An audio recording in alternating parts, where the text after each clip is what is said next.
When it was first released, Canabalt was something of a revelation.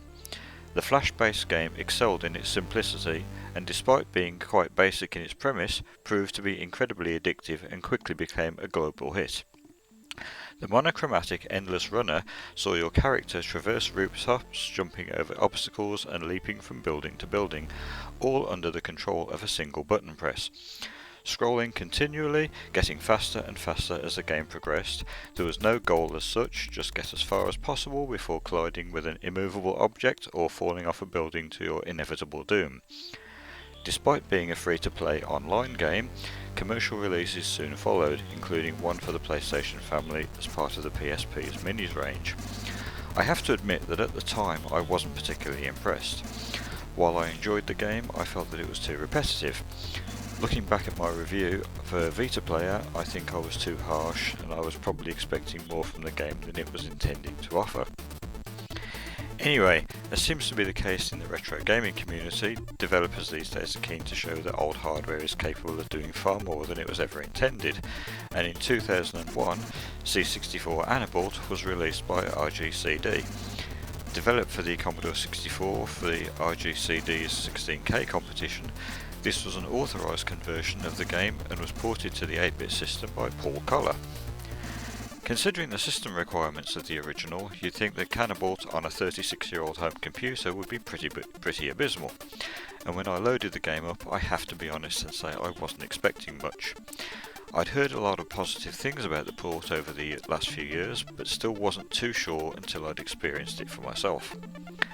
Sticking to the reduced grayscale colour palette made recreating the visuals quite a simple task for the C64, and combined with the hardware scrolling and sprites, the game looks remarkably close to both the original and the PSP conversion that I had played before. Despite the apparent simplicity of the game, there are some superb visual touches in the graphics.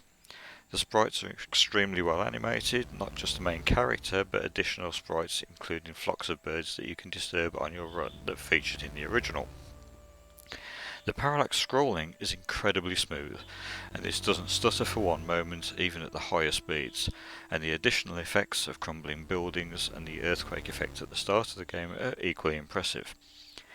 In terms of the overall look, there's no faulting it.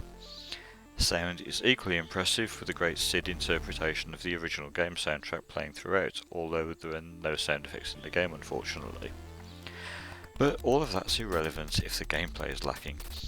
Collar has managed to create a wonderfully faithful conversion of Canabalt that not only looks the part, but has retained all of the playability and addictive qualities of the original. It has that one more go factor that will keep you coming back time after time to try to beat your record score. The game was originally released as a limited edition cartridge, and this is probably my only real gripe with it. While it's great having new cartridge games for the C64, it was expensive for what it was. Since then it's been made available to buy as a digital download to run on emulators or on C64s with SD card adapters, with a minimum suggested price of $2. Overall, this is a great conversion and well worth getting the digital version of. For those of you looking for more games to add to your C64 Mini, this also works perfectly on that as well. The download link will be available in the description. Thanks for watching.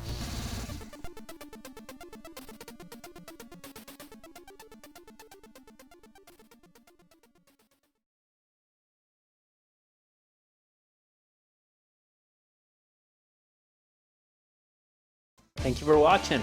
If you enjoyed this video, don't forget to click on the like button and leave us a comment below. Also, spare a moment to share this video on Twitter, Facebook, and all your social media pages. To get updates on all of our latest videos delivered straight to your inbox, subscribe now using the link on the screen.